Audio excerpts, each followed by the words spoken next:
Hello friends, जय माँ की Jageshwari. Welcome to my new YouTube channel life of Arpita. Day 100 challenge मोर आज प्रथम दिन आउ सकाळु मु आपण मानक मो बाड़ी घर बुले दउची। आ वर्षा तो होचे बहुत जोरे, तो किछि पुदीना पत्र मु तोड़ी थिली बाड़ी रो। तापरे देखंतु छतु केते सुंदर फुटी थिला हमर।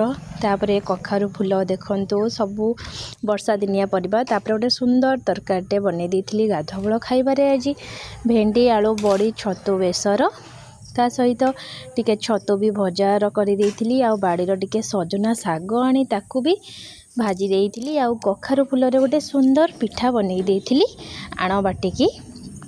तापरे आंकु मु खाइबा पई देइ देइथिली। मो झियो भी सेठी बसी खाउथिला आ एपटे बो भी खाउथिले। तो एंता थिला मोर आजिर दिन। आपण मानको मो वीडियो जदि भल लागिथिबो टिके लाइक शेयर आ सब्सक्राइब करि देबे। आओ संध्या बेले वर्षा पागरे टिके सोयाबीन पकोड़ा भी कर देइथिली। रहुची। जय जगन्नाथ, जय माँ समलेश्वरी।